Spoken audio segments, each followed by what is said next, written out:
Okay. We're on to chapter 4 of The Catalyst by Elisa Bisson.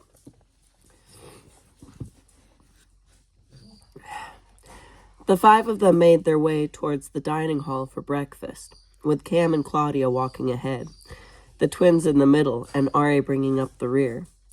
Cam turned back towards the twins and said, "Hey, did I ever tell you guys about the time I found some strange mushrooms on my Graham's old farm and then went on a harrowing magical adventure?" The twins' eyes doubled in size and they shook their heads no. Claudia lifted her eyebrows at him in disbelief and then looked questioningly back at Ari as if to say, "Is he talking about what I think he's talking about?" Ari just quietly chuckled and nodded her head. He had already told her about the time when he was 10 and had mistakenly eaten some hallucinogenic mushrooms and then went on a magical adventure that resulted in his Grams finding him on top of the shed, shirtless, smeared with mud, and spouting off about how he had to save the world from evil tree people. Cam gave them both a devilish grin and then went into telling the story using his best narrator voice as they continued walking through the halls. "Once upon a time, but more accurately about 7 years ago." Ari's attention began to drift, and she noticed a low, syncopated rhythm making its way through the building. Looking around, she saw that no one else seemed to notice the noise. They were all still enraptured by Cam's story. This kind of thing had been happening ever since she had amped everyone when she was meditating. Living with a bunch of progenies was like an ability smorgasbord for her. Ari had realized a while ago that after she amped a progeny, sometimes she learned their special ability and was able to use it at its amplified state. Without meaning to, Ari had picked up Marin's enhanced hearing. Marin's ability to hone in on certain faraway sounds or listen to things behind closed doors, like one of those sonic listening devices, was one of the attributes that made her such a good caretaker for the kids of Scion's Keep. She could hear what they were all up to in their rooms, making it almost impossible for them to get away with anything that wasn't up to Scion's Keep code of conduct. At first, having enhanced sonic hearing like Marin was disorienting. Sounds near and far all sounded the same. It took everything Ari had to act normally.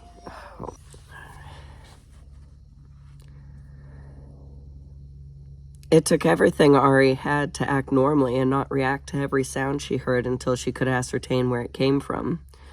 Eventually, her brain had learned to filter out the faraway sounds and manifest the ability only if she focused, like how she focuses her enhanced sight. Still, sometimes her subconscious intuition picked up on certain sounds on its own, like it was doing now. Ari slowed down, trying to figure out what direction the sound was coming from over the sound of Cam's voice fading away.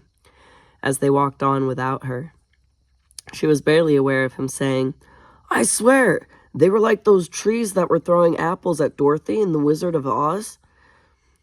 When she thought she had a fix on it, curious, she began to follow the faint mystery sound through the building. As she got closer to the source, she was able to recognize the cadence as the drum part of System of a Down's song Chop Suey. She pinpointed the sound coming from a room behind a closed door. Just to the left of the door was a handwritten sign taped above a button that looked like a doorbell. The sign read, "Push only in case of an emergency. I mean it." Ari used her ability to look through the wall to see Val, with her massive dark curly hair pulled back in a ponytail and huge headphones over her ears, skillfully banging away on a pretty sweet drum kit. Ari was surprised at how good Val was. Looking around the room with sound-absorbing phone panels on the wall, she saw a random collection of percussion instruments scattered about the place. An old beat-up acoustic guitar in the corner caught her eye and gave Ari the idea that maybe music could be their common ground. If these were the people she was going to be living with for the foreseeable future, she wanted to be on good terms with all of them. And Ari had nothing against Val. Sure, she had no social filter and was a bit abrasive, but she had also helped Ari out of her depressive funk by forcing her to face some hard truths. So as the song was about to end, Ari took a deep, bracing breath. She was stepping way out of her comfort zone. Her finger hovering just over the button. She thought, okay, here goes nothing. Just as the song came to an end, Val noticed the red light flickering above the door, signaling that someone had pushed the button to get her attention. This better be important, she thought. She hated it when people bothered her while she was in her chill-out room. Getting up to see who was interrupting her, she took her headphones off, careful not to snag any of her ear piercings. She had just sized up to larger 5mm gauges in her earlobes, and they were still tender from the stretch. Opening up the door, she was surprised to see Ari standing there, leaning on her crutches. "What do you want, Stumpy?" she asked, looking up at the abnormally tall girl. I heard that you were in here, and I was, wondering if you might want to, jam or something?" Val looked at her suspiciously. "Who told you I was in here? The whole point of the chill-out room is to get away from people." Marin," Ari said with a lopsided smile while shrugging her shoulders. Weird. But out of everyone in Scion's Keep, Val disliked Ari the least. Yeah, she hung around with the rest of the sheeple, but she had thick skin, knew not to take what Val said the other day personally. Val had only wanted to snap her out of her depression. Val was really sensitive to music, and the devastatingly sad songs Ari was playing on her keyboard had permeated through the walls and into her heart, and had been much too much for her. She had enough of her own issues to deal with without having that miserable load dumped on her. After she had called Ari out, Val figured that the new girl would have turned on her like everyone else. But Ari had surprised her by being able to see Val's words and actions as the valuable pearls of wisdom that she had intended them to be. And Ari was the only one who looked at her like a person and not a repugnant walking time bomb. "I don't have a keyboard," she said in concession to Ari's request. Ari smiled, looking relieved. "That's okay. I play guitar, too," she said, tipping her head towards Val's old Martin D28 in the corner. Val had picked that gem up at a pawn shop for a steal. "All right, Stumpy," Val said as she opened the door wider for her so she could get through with her crutches. She went back to sit at her drums. "But none of that mopey emo crap you were playing the other day." "Okay, that's fine," Ari said with a soft chuckle, and then went over to sit on the stool by the guitar. She put the small bag she was carrying on the floor, leaned her crutches against the wall, and gently picked up the guitar, giving it the respect it deserved. She took a pick from Val's collection, which she kept in a bowl by the stand, and began to tune it by ear. "What would you like to play?" Ari asked when she was done tuning. "Do you know Geronimo by Shepard?" Val asked, testing the girl's skill, not expecting her to say yes. Ari just smiled as she adjusted the capo on the neck and began expertly strumming out the fast-beat intro to the song. Val was impressed. Then Ari came in with the lyrics, which impressed Val even more. The girl has a really cool singing voice. Val picked up her sticks, and as Ari went into the chorus, Val came in with the drums and sang harmony. Their voices blended together flawlessly. "And that's when I met the nice people from Poison Control," Cam finished just as they reached the dining hall. "So children, the moral of the story is, stay away from strange mushrooms that grow near cow poop." Claudia laughed and shook her head at him as Skylar squealed, "Ew, cow poop? Gross. Tempting? But no," she said, mimicking Ari's sarcastic comment from earlier, and they all laughed. But then Soren's brow creased as he started frantically looking around. He turned desperately to Skylar and whispered something into her ear. She looked around curiously. "Where's Ari?" Cam looked around as well, surprised that she had gone off. He peered into the dining hall and didn't see her there either. When did she leave? "Wait, do you hear that?" Claudia asked. They all strained to hear. Then Cam felt it before he even heard the song coming from somewhere in the building. It was the same thing he felt the first time he saw Ari back in Chicago, and when she had played the piano at Artemir. The music called to him. "I think it's coming from Val's chill-out room," Claudia said. "Come on." They all turned and quickly followed Claudia back through the halls. Val loved music, but she had never felt like this playing before. They were totally in sync with each other, and the music was flowing through them both as though it had a life of its own. She didn't even have to look at her kit. Her hands just instinctively knew what to do as she and Ari locked eyes as they played. They sounded absolutely amazing together, and Val had never seen anything more beautiful than that one-legged, scarred-up girl playing on her old guitar. Ari's eyes, a mysterious color somewhere between sapphire and aquamarine, were practically glowing. She had a bright inner light that shined through, and even with the scars, she had a beauty that almost took Val's breath away. The strange thing was, Ari made Val feel like she was something of beauty and value as well. Val had very few joyful moments in her life, so when they came, she grabbed hold as tight as she could and treasured them like precious jewels. This moment was perfect. But then Ari's eyes cut over towards the doorway as she continued playing. Val looked over to see that the door hadn't shut all the way after Ari had come in, and they had an audience intruding on their moment. Uncontrollable rage pulsed and swelled through her at the sight of Claudia's stupid face peeking in like she had a right to be there. Ugh! She has to wreck everything, doesn't she? And the moment was ruined. Ari was lost in the music, thoroughly enjoying herself and feeling a connection with Val, when she sensed Cam, the twins, and Claudia standing in the doorway.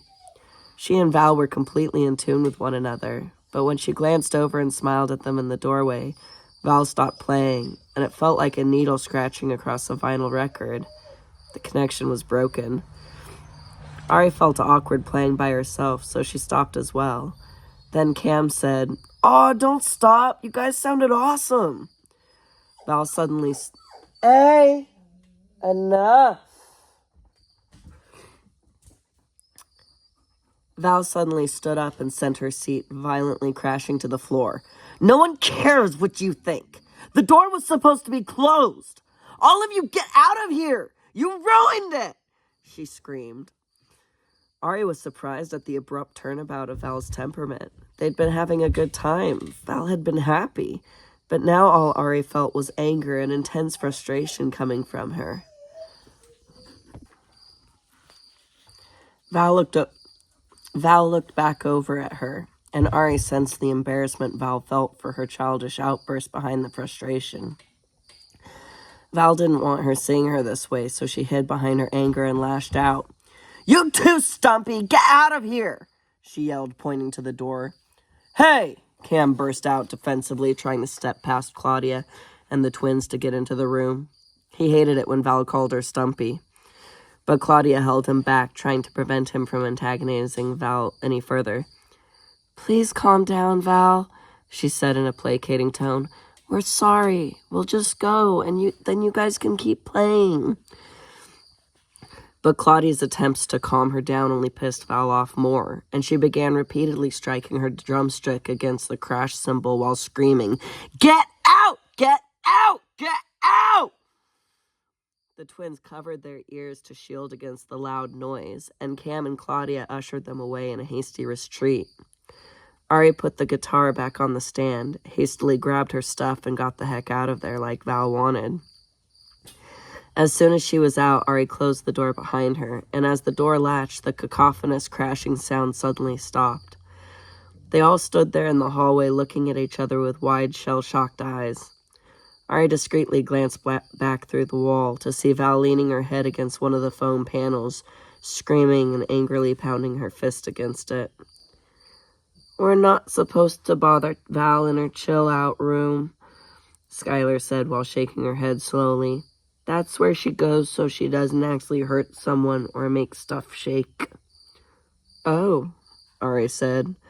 No one had told her about the rules to Val's chill-out room, or the violent extent of her ability. But it made sense. Claudia and Val were like two sides of the same coin. They basically had the same ability of being able to produce powerful sonic frequencies. But whereas Claudia had the power to heal, Val apparently had the power to hurt, and everyone knew it. No wonder Val lashes out at everyone. She probably feels that she'll always be seen as the bad sister, no matter what she does. Ari empathized with Val. She knew what it was like to have the potential to be a force of destruction. But it was only the potential to be, and Ari had felt the goodness in Val, even though she used her anger and meanness to hide and protect it. It was still there. "I'm sorry, Ari. It's all my fault," Claudia said. "She blames me for everything wrong in her life. If I just kept out of sight, you guys could have kept playing." Ari shrugged and told her not to worry about it. Val was Val, and Ari didn't want to have to pick sides between the sisters, even though she sensed that Claudia wanted her to. "That hardly seems fair," Cam griped as they all started walking back towards the dining hall. "It's not your fault that her life is sucky. I mean, how? You were literally a fetus when your dad had an affair with her mom." "What's a fetus?" Skylar asked as she blithely skipped along. "It's what people call a baby that's still growing in its mother's tummy," Ari answered. "What's an affair?" Skylar asked curiously. The three teenagers looked at each other in panic for a second. Why don't you ask Marin about that later, okay?" Ari suggested hopefully. And to their relief, Skylar nodded and said that she would. "It's all right, Cam. I'm used to her tantrums," Claudia said, continuing the previous conversation. "Besides, she had a really rough childhood, and I didn't." She shrugged. "So she can blame me if it makes her feel better." "She needs to grow up, that's what she needs to do," Cam grumbled as they continued to walk ahead. Soren walked back next to Ari, practically plastered to her side. He looked up at her with his big sky blue eyes. "I didn't know where you were," he whispered.